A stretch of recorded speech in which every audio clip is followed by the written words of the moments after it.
Olá você, telespectadora, olá você, telespectador da TV Cultura. A partir de agora você acompanha a Opinião Litoral, edição desta quinta-feira. Quinta-feira é o dia da bancada feminina, da Lara Matos, que é especialista em gestão, da Renata Arraes, que é advogada e que é procuradora-geral do município de Santos. Renato, o que você espera desse inverno, que vai ser um pouquinho mais quente que o normal, como o outono já foi, né? E um pouquinho mais seco que o normal também, mas as represas brasileiras estão no nível bom. Boa tarde. Boa tarde, Paulo, boa tarde, Lara. Eu espero sofrer, né? A gente tem sofrido tanto com o calor intenso. A gente viu ontem, né, as notícias na Europa, como o calor está, pessoas morrendo com os efeitos do calor. Aqui não tem sido muito diferente, o verão tem sido bastante intenso e agora o inverno, a gente já tem alguns anos que não tem sentido o frio, né?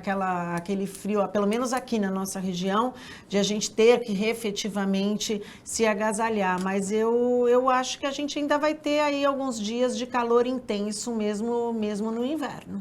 O inverno começa hoje às 17h51, né? 9 minutos para as 6 da tarde. Com o veranico, mas depois vai ter alguns períodos pequenos de frio que vai dar para tirar o edredom, né, do guarda-roupa, o moletom, né? Se vestir boa tarde, melhor. Lara. Boa tarde, Paulo. Boa tarde, Renata. Se vestir melhor, né, Paulo? Eu tenho uma cliente que ela é empresária, ela tem uma loja de roupas e ela não está vendendo a moda de inverno justamente porque não faz frio. Então, eu espero, pelo menos, que a gente possa tirar uma roupa melhor do armário, né, Renata? Porque a gente fica bem mais vestido no inverno, mas eu confesso que eu não gosto muito de frio. Então, esse inverno fake me atrai.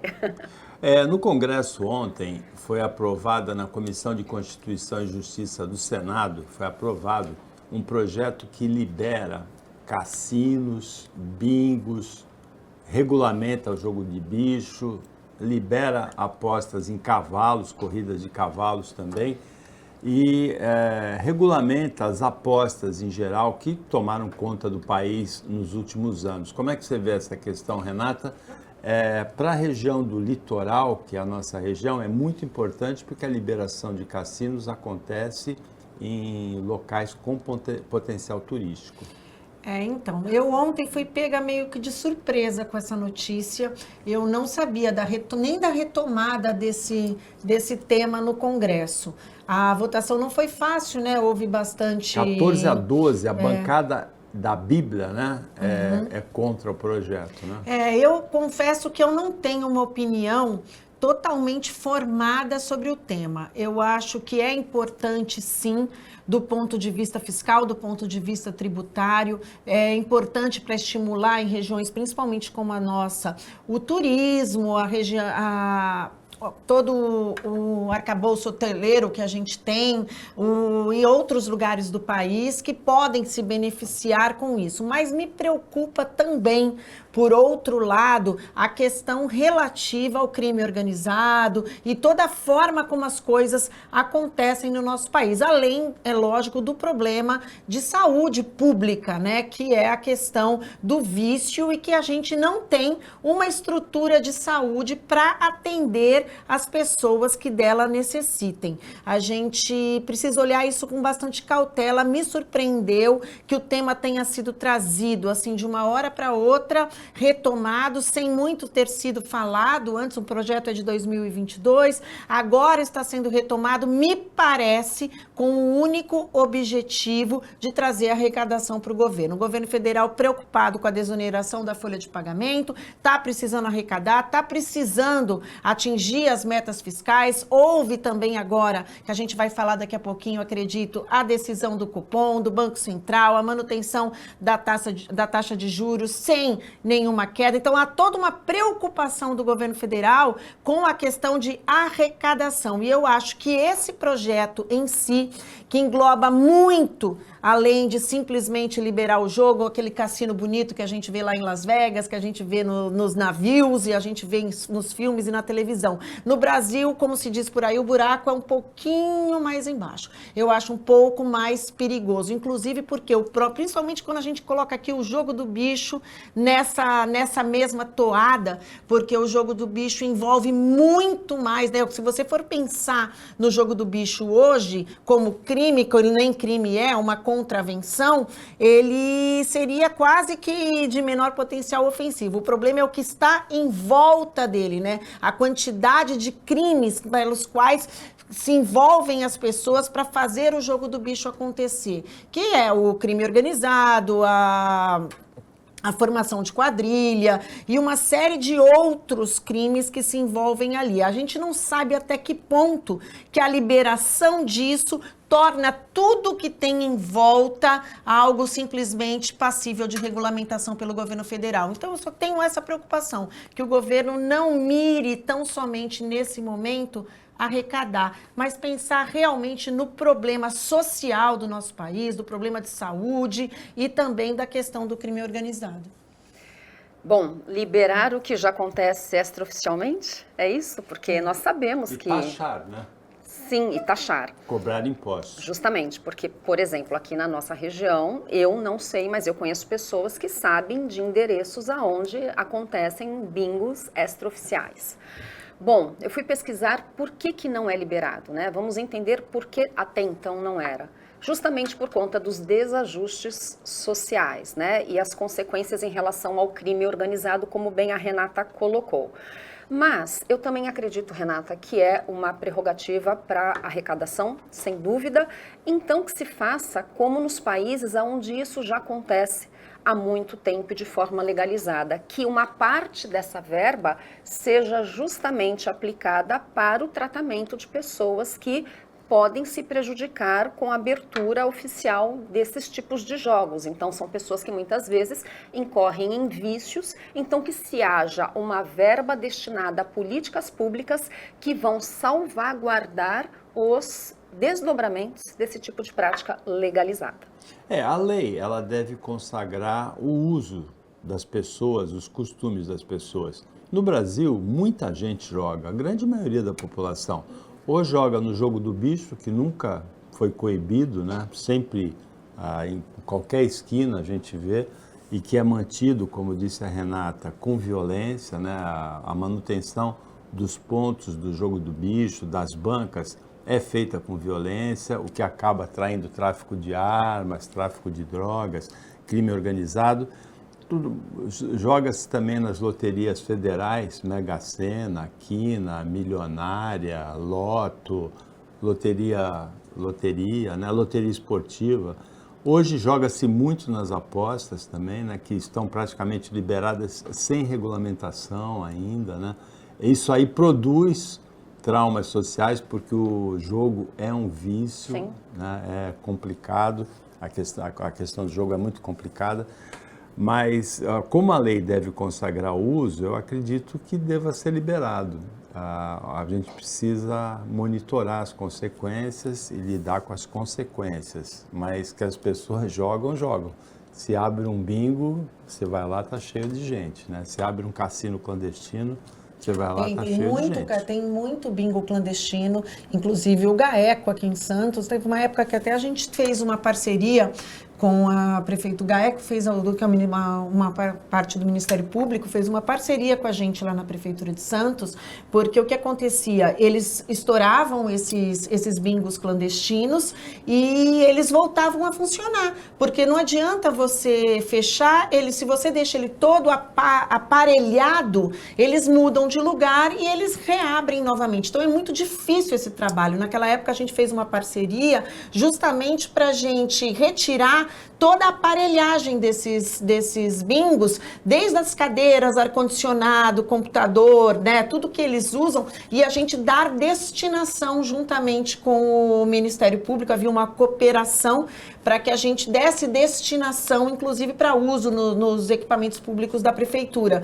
Então, assim, é difícil, é um trabalho muito difícil de ser feito. A legalização, ela vindo a ocorrer, a gente vai ter que ter uma regulamentação muito bem feita, porque infelizmente as coisas no nosso país, até aquilo que é legal, sempre tem algum subterfúgio ali de alguém para se aproveitar. Algum jeitinho brasileiro. Eu morei 10 anos na rua Tocantins, em Santos, muro com um bingo clandestino. Eu descobri que era um bingo clandestino no dia que eu cheguei à noite, tomei um susto, a quadra toda tomada de carros de polícia. 2 ou 3 vezes depois, o bingo reabriu no mesmo lugar, né? E aí eu passei a observar e vi as pessoas entrando para jogar bingo. E aí, novamente, chegava em casa, cheio de carro de polícia lá estourando bingo. Várias vezes aconteceu isso. Ontem nós tivemos 2 prisões por motivos bem diferentes. O motorista que deu 5 tiros num carro blindado tem advogado de defesa que devia ser escritor de contos infantis, né, de contos de fadas. O Eugênio Malavasi em Santos, ele provavelmente o cliente dele mentiu para ele, né? Ele falou que tinha sido um pontapé no quadril daquele senhor que morreu de 77 anos ao lado do neto, e os vídeos desmentiram, né? Mostraram que foi realmente uma voadora, como há testemunhas também. Então não vou enquadrar o Eugênio Malavasi nisso, o advogado daqui de Santos, ele provavelmente foi enganado pela história que o cliente contou para ele. Mas o advogado de defesa daquele homem que deu 5 tiros num carro na Castelo Branco, depois de uma discussão de trânsito, né, na estrada, e por sorte o carro era blindado, o advogado de defesa contou a história de que ele já sabia que o carro era blindado. Como? Se eu sou o delegado, eu pergunto, mas como que ele sabia? Ele não conhece a pessoa, está na estrada, desceu armado já do carro, ele viu algum selo, ele tem o quê? Visão de raio-x? Como assim, Renata? Eu não sei. Como assim? Ai, Paulo, eu acho que a gente tem defesas e tem defesas, né?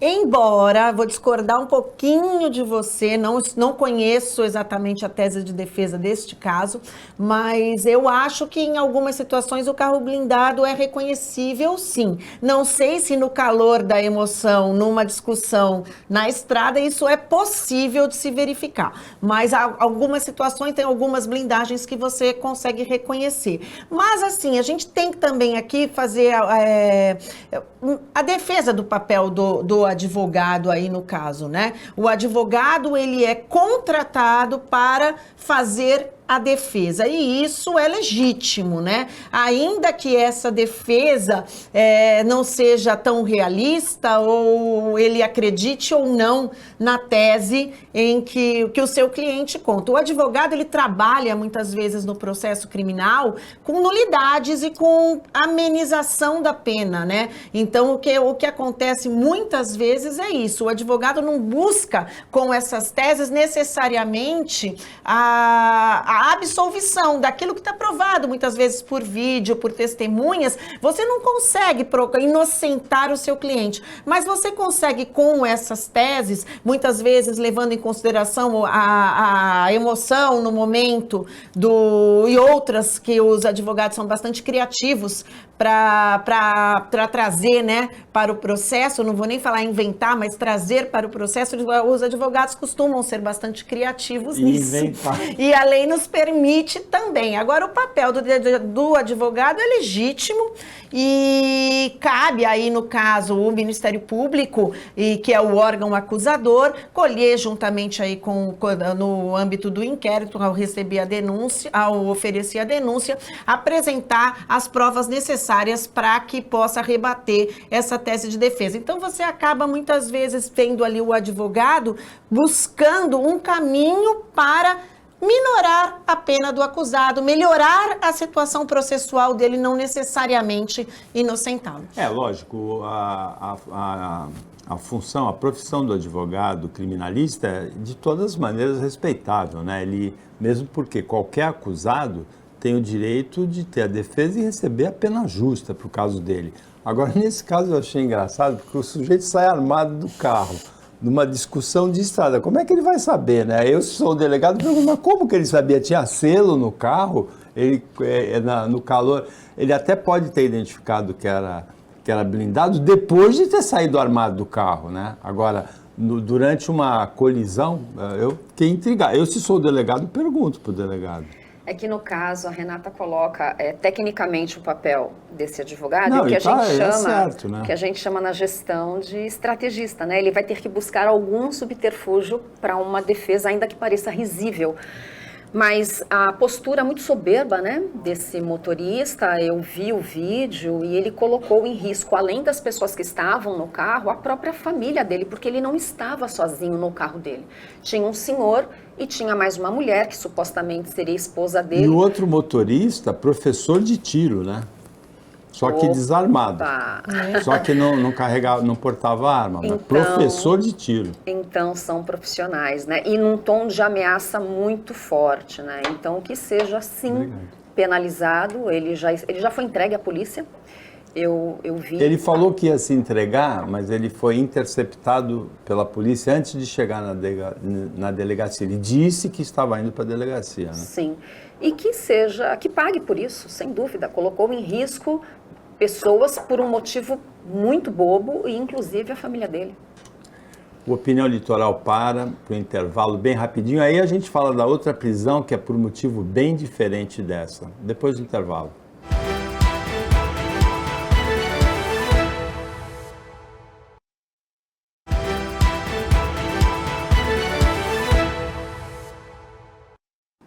Voltando com a Opinião Litoral de quinta-feira, dia da bancada feminina, Renata Reis e a Lara Matos. Lara, a gente falou da prisão do motorista, né, que deu 5 tiros em direção a um automóvel com um casal e o carro era blindado na Castelo Branco.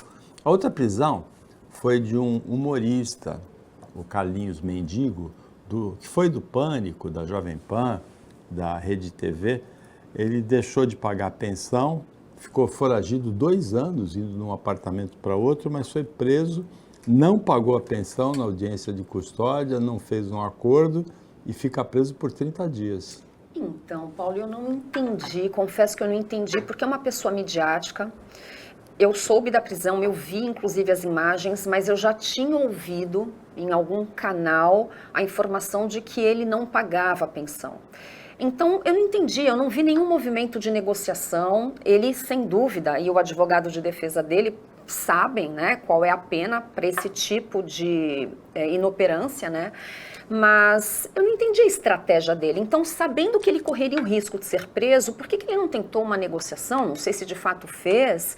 E ainda, na possibilidade de pagar, ele também não pagou. Então, 200 mil, eu não sei como está a carreira desse humorista, que, por sinal, falando profissionalmente, eu gostava bastante quando ele era ativo na TV, mas ele tem amigos, provavelmente, né? Então, qual é a situação que de fato justifica esse tipo de inação? Eu não sei o que justifica ele deixar chegar nesse ponto. Eu acho que é a sensação de impunidade, a sensação de impunidade mesmo, né? Porque a prisão por dívida, a única que existe hoje no país é a por dívida de pensão, a de depositário infiel não existe mais, e você não pode sequer ser preso 2 vezes pela mesma dívida. Então, a prisão, no caso do débito de pensão alimentícia, você vai ficar ali, você tem um período máximo para que você fica preso, ela é mais como uma repreensão, como uma advertência para que você volte a pagar. Então, você tem ali uma dívida que vai se acumulando ao longo do tempo, você está sendo procurado, isso não é de agora, já tem anos que a gente já escuta notícias sobre isso, e eu acho que ele realmente, ou não tem amigos, como você falou, eu acredito que ele amigos também não deve ter. E de que forma ele conseguiu, sendo uma pessoa conhecida como ele se esconder durante tanto tempo. Agora vai ficar ali preso pelo menos 1 mês e vai sentir o peso do que a lei, às vezes, de vez em quando a lei funciona também para algumas pessoas que acham que não. O Supremo Tribunal Federal, ele retoma hoje o julgamento da que foi apelidado de criminalização das drogas, e a Renata já explicou aqui que o julgamento, na verdade, não é esse, né? Mas é do porte de maconha, né? Vai ser retomado e eu não... Vamos aguardar agora a posição, mas esse julgamento tem sido tão complexo que eu não vou me surpreender se mais uma vez ele não se concluir, mesmo sendo retomado hoje, porque cada voto de ministro é bastante complexo ali no caso. Eu sou de um posicionamento, respeito as opiniões, mas eu sou de um posicionamento que precisa ser feito mesmo esse regramento, e diferente, insisto em falar, diferente do que muitas pessoas acham, não é o Supremo que diz se uma conduta é criminosa ou não, é a lei, é o Congresso, Câmara dos Deputados e Senado que podem ou não criminalizar uma conduta. Na verdade, o porte de entorpecentes hoje, você é crime, você tem uma penalidade, porém essa penalidade não é a prisão. Então as pessoas entendem como inócua a repreensão. O que acontece no caso concreto é a necessidade de se diferenciar o que é porte e o que é tráfico. É nesse ponto que o Supremo precisa, pelo menos, traçar parâmetros para o judiciário. Eu li bastante sobre isso, uma desembargadora da área criminal, agora não estou me recordando do nome dela, aqui do TJ de São Paulo, e ela defendeu, gostei muito do posicionamento dela, da necessidade dessa decisão do Supremo, para que você não deixe mais na simples vontade do aplicador, né, da lei, no caso, tanto da polícia quando faz a apreensão da pessoa, ou a apreensão da droga, como também do Poder Judiciário, indiscriminadamente, de acordo com os critérios de cada juiz, você definir o que é porte e o que é tráfico. E a gente tem, historicamente no nosso país, um acúmulo de pessoas que vêm sendo presas em casos de porte, e isso não é mimimi não, pessoas pobres e pessoas negras. Então a gente tem que diferenciar de forma objetiva. Hoje, o policial civil ou o policial militar, se ele apreende uma pessoa com drogas, cabe a ele dizer naquele caso específico se aquilo é tráfico ou se aquilo é porte, na hora de indiciar, na hora do delegado fazer o indiciamento do inquérito. E muitas vezes, lógico, isso tudo tem que ser levado não só pela quantidade de droga, mas também por todas as circunstâncias que permeiam aquela conduta. Então é óbvio que uma pessoa, ainda que com uma pequena quantidade de droga, ela esteja num local onde todas as condições, as demais condições, né, meios de prova, denotarem que a conduta é de tráfico, ainda que seja numa pequena quantidade, será possível o enquadramento como tráfico. O que não dá é para você olhar para a cara da pessoa e achar que ela tem, como muito se faz no nosso país, e a gente tem que ser realista, e achar que aquele ali tem cara de traficante e aquele ali tem cara de usuário. Muito bom. Mas o que me parece contraditório é que, independentemente da questão da quantidade ou do contexto, como a Renata traz, para classificar porte, tráfico, e entendo sim que é importante, porque talvez muitas pessoas sejam penalizadas por preconceito, a venda, a comercialização é proibida. Então, é isso que me parece contraditório, Renata. Eu estou, de fato, falando sobre uma PEC que descriminaliza, mas nós estamos falando aqui de um entorpecente, de uma droga que licitamente não é aceita a sua comercialização. Então, é isso que me parece contraditório. Eu posso ter, mas eu comprei da onde? De uma atividade criminal? É que, na verdade, você não pode ter. A lei antidrogas a lei de drogas do nosso país, ela trata, são crimes diferentes, de potenciais ofensivos também diferentes. Então, o crime de tráfico, ele é um crime muito mais grave que o crime posse do entorpecente para uso próprio. Então, as duas condutas são criminosas. Não é que você pode portar de quem você comprou, é que é diferente. O traficante, ele é apenado com uma pena muito mais grave do que aquela pessoa que simplesmente porta para o consumo próprio. Então, na nossa lei, nós temos para o tráfico uma pena de prisão e uma pena de prisão relevante. Para o caso da pessoa que só porta para uso próprio, a nossa lei não prevê prisão. Entendeu a diferença? Então, o que acontece? É crime, mas não é mais, são penas alternativas. Você não tem a pena de prisão. Só que a nossa legislação penal, ela não diz exatamente como, com um critério objetivo, como que você diferencia a pessoa que está portando, 20 gramas de maconha, aquela pessoa que está portando 20 gramas de maconha porque ela está levando para casa dela, porque ela vai consumir ou as 20 num dia só, ou as 20 no mês inteiro, daquela pessoa que está vendendo as 20 gramas de maconha. Então, a gente precisa traçar critérios objetivos para que aquele policial, seja civil ou militar, que apreender aquela situação, ele possa não ficar só na vontade dele. Daí foi até um exemplo que eu dei aqui da última vez que a gente conversou desse assunto. A depender da pessoa que esteja branca, andando num carro de luxo na orla da praia, ela for pega com uma quantidade de entorpecente, ela muito provavelmente vai ser enquadrada simplesmente na posse, vai responder pelo crime, mas não vai ser presa. Já a depender, mesmo na orla da praia de bicicleta, um rapaz pobre e negro, se ele estiver portando a mesma quantidade, a probabilidade de ser enquadrado como traficante é muito maior. Dúvida. Logo, não é PEC da descriminalização. Não, é errado. Na verdade, errado não é PEC, isso, né? na verdade, o Supremo está decidindo um caso concreto de repercussão geral. O que aconteceu? Salvo engano, é uma pessoa que foi presa por como foi enquadrada como traficante numa quantidade ínfima de droga, de maconha. E daí o que o Supremo fez? Tem tantos casos no nosso país, eu vou tratar esse daqui com repercussão geral e aquilo que a gente decidir aqui de forma objetiva vai valer como parâmetro para o judiciário e para a polícia. O Supremo determinaria uma diretriz para o que é tráfico e para o que é posse. Os dois continuariam sendo crimes. Os dois continuam sendo crimes. O uso da palavra descriminalização é totalmente O que aconteceu em paralelo a isso é que essa briga que existe no nosso país entre judiciário, e falamos mais mesmo de Supremo, com o Congresso, é que cada vez que o Supremo tem que decidir algum assunto que o Congresso não gosta, uma ala dos nossos deputados ou senadores não gostam, daí eles vêm com um projeto de lei para tentar regulamentar aquilo que o Supremo decidir. Então, se amanhã ou depois o Congresso vier e fizer alterar a lei de entorpecentes e colocar para a pena para o crime de posse para uso próprio, também a pena de prisão, esquece essa decisão, porque quem tem competência para legislar no nosso país é o Congresso.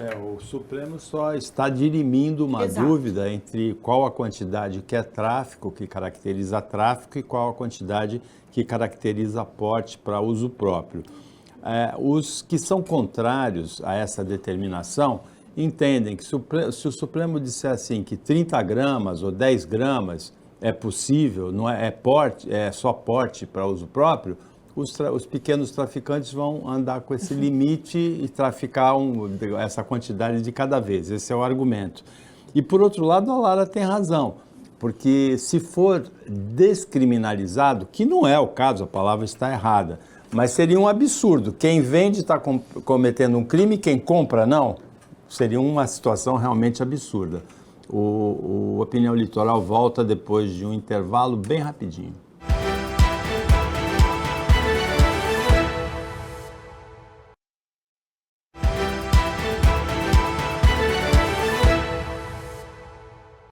Voltando para o último bloco do Opinião Litoral desta quinta-feira, da bancada feminina, da Renata Reis, da Lara Matos.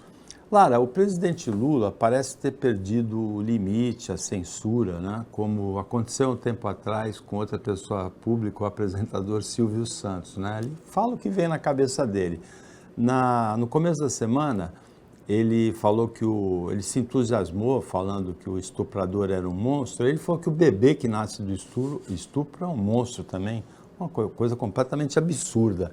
E ontem ele disse uma palavra que eu nunca falei em meio de comunicação, é a primeira vez que eu vou falar.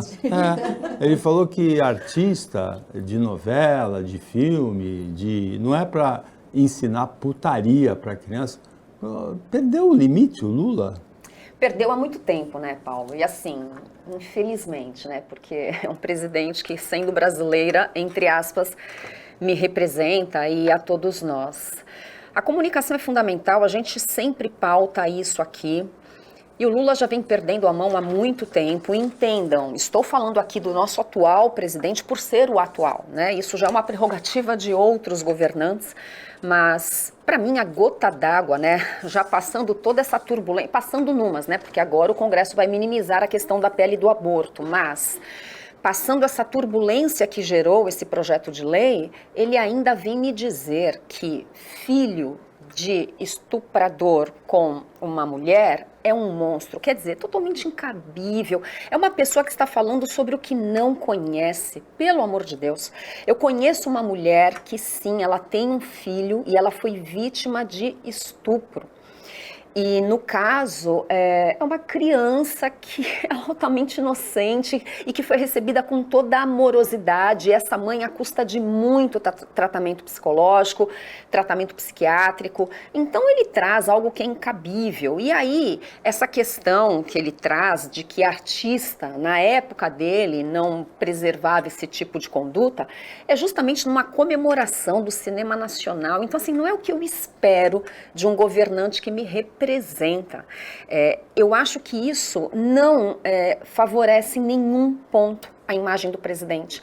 E a gente está falando aqui na questão do cinema, como teve a questão da vítima de um estupro, mas ele também está batendo muito forte contra o Copom, e eu não estou defendendo lados, mas só para não fugir da pauta, o Copom tem uma justificativa muito clara acerca de não diminuir a marra a taxa Selic, e ele fica batendo de frente contra o presidente do Bacen. Olha, eu não tenho nem o que dizer.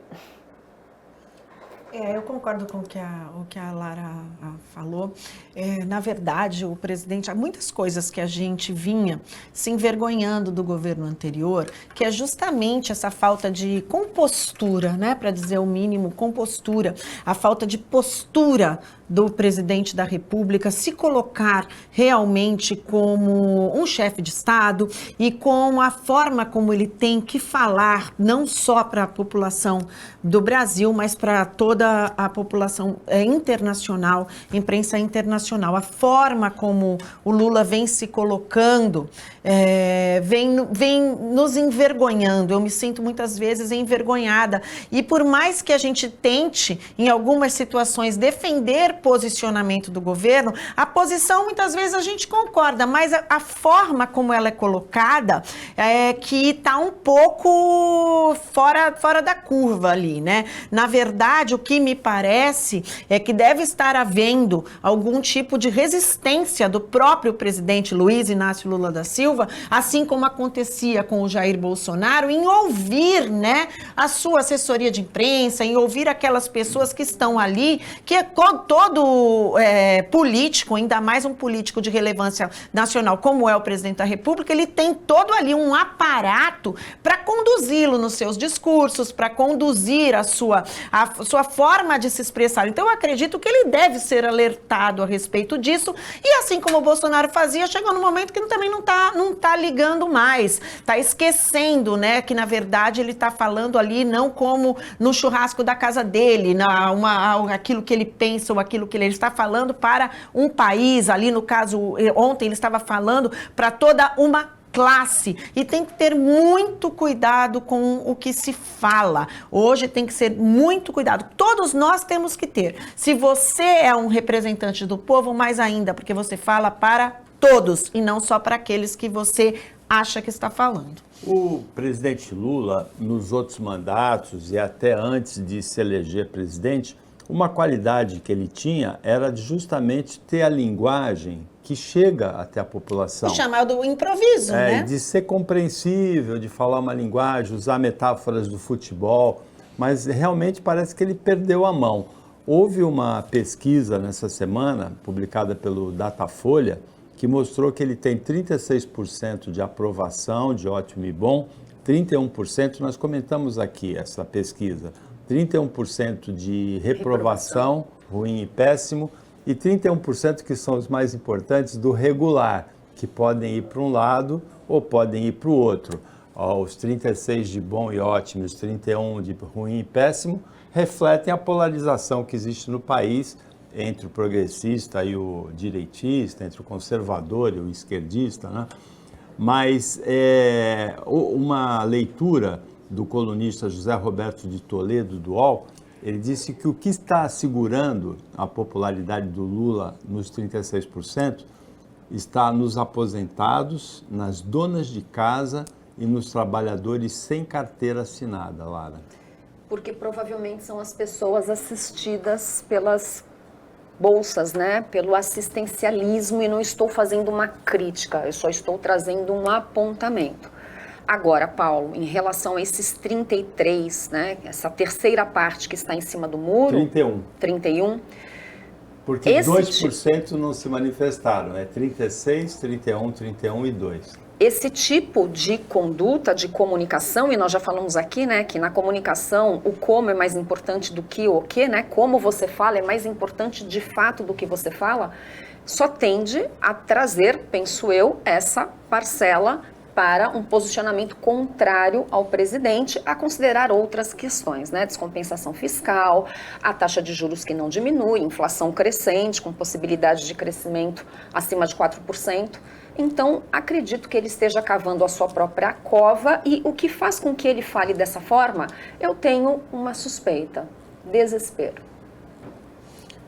Eu acho que a gente tem ali uma parcela, como a Lara falou, da população que precisa dos programas sociais, precisa desse assistencialismo, e a gente tem uma grande parcela ainda, principalmente no Nordeste, de pessoas que realmente acreditam no governo do PT por conta de estar mais próximo do povo, né, nessas questões. Embora no final do governo do Bolsonaro ele tenha aumentado toda essa parcela de assistencialismo, não me parece que seja a visão que o povo tem do Bolsonaro o Bolsonaro realmente abriu o cofre no último ano e distribuiu muitas benesses sociais para taxista, para caminhoneiro e para a população em geral.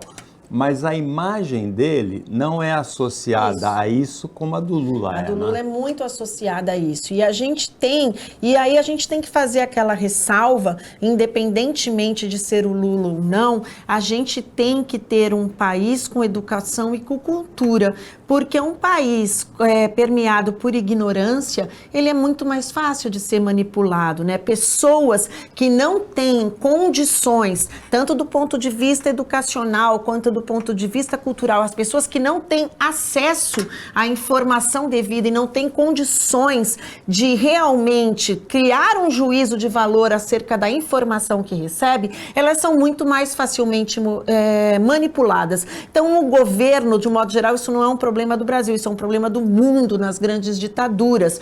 Quando você tem uma parcela da população que é permeada pela ignorância, você tem muito mais condições de manipular. É por isso que tem muito governo que não está muito preocupado em investir em educação e sim investir no seu projeto político ao longo do tempo. Renata, a gente está perto do final, mas é o dia da bancada feminina e é importante vocês comentarem isso. Uma deputada do Amapá, Silvia Wayampi, de uma comunidade indígena, ela perdeu o mandato de deputada federal pelo Amapá, pelo Tribunal Regional Eleitoral, porque ela usou verba de dinheiro público de campanha para fazer um procedimento estético facial. Vamos falar claramente, numa harmonização facial. Eu, particularmente, já não gosto muito dessa chamada harmonização facial. Não é à toa que tem tanta gente se desarmonizando, né, para corrigir esses excessos que estão sendo feitos. Mas a questão aí não é gostar de harmonização ou não gostar de harmonização. É o descaso, né, o absurdo a que se chega no nosso país com o uso do dinheiro público, essa verba imensa de fundo partidário, fundo eleitoral, que precisa ser fiscalizado. A deputada, em entrevista, disse que não foi intimada ainda da decisão, mas que as contas dela foram todas aprovadas. Então, aí, como é que isso pode ter sido aprovado nessa... Tem problemas de fiscalização. É muito dinheiro público envolvido em campanha eleitoral. A gente precisa ter responsabilidade, precisa ter fiscalização e a gente precisa ter representantes do povo que tenham um pouco menos de cara de pau para usar dinheiro público no procedimento estético. A gente ouve em viagem, a gente ouve em avião, a gente ouve em comida, em luxo. Agora, realmente, em harmonização facial é a primeira vez. Seria cômico se não fosse trágico, tá certa essa frase, Paulo? Ela foi denunciada por uma assessora. Não, eu não tenho nem o que falar, né? É risível. Foi a assessora que repassou o dinheiro para pagar o procedimento. Para pagar esse procedimento. Esse procedimento não foi contabilizado nas despesas de campanha. E tem o mais curioso, Lara, é uma indígena, né?